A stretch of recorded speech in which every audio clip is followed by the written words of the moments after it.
It's true. So I'll just do a very, very, very intense piece about home furnishings, I think.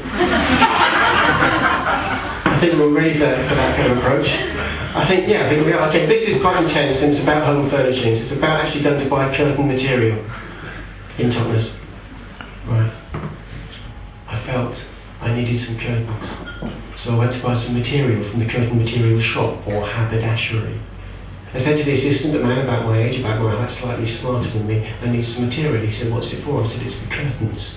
He said, well, what are the curtains for?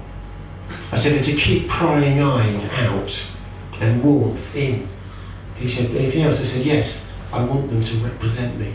Yeah. I felt myself blushing as I said this. He said, don't be embarrassed. This is a haberdasher's. We get all sorts in here. He said, how do you want them to represent you? I said, I want them to speak of who I am. He said, what, to say who you are? I said, no, not to say it, but to speak of it.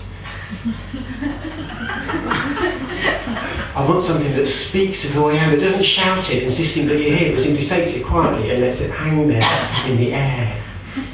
And he said, well, who are you, sir, curtain material-wise? And I looked at him, or through him, to the far-off place where the truth lies concealed beneath the evergreen bush of indifference, assumptions, distractions, and the fear that nothing will ever come to any good. I looked beneath this bush, noted what I saw, and said, I'm a velvet person. And he said, velvet, sir? Any particular velvet? I said, yes. Crushed velvet. Crushed, but not ultimately defeated. I said, do you have a velvet that's lost a lot of battles but still has a fighting chance in the war? And he said, well, if you may have such a velvet, sir, what colour? I said, I don't know, but whatever colour, I'd like a shade that's poised between light and dark. That's neither dull nor bright. I'd like a hue that says, hold me, but don't fence me in. I'd like a tone that says, touch me, but respect my right to pull away, perhaps even to shudder. I said, do you have such a colour? He said, well, if so, any particular pattern? I said, yes, I'd like a pattern, but I'd like a patternless pattern, if you get my meaning. He said, very good.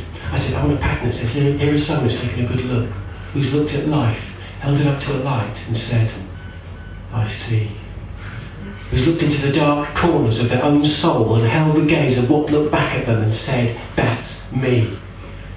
And he said, I'll just see if we've got that in stock then, sir. I said, thanks. And he came back a couple of minutes later with a roll of cloth. I said, is that it? He said, I'm afraid not, sir. We didn't have any crushed but not defeated velvet with an either or colour. It had a patternless pattern which implies someone who's had a good hard look in stock, sir. I said, oh. He said, we sold the last few metres yesterday to someone from social services. I said, oh. He said, but we do have this pale beige. I said, well, what would it say about me? It would say, here is someone who knew a bargain when you saw one at $2.99 a metre and wasn't afraid to have people think he was a pillock. So I said, fine, I'll take that one then. And that's the end of that story.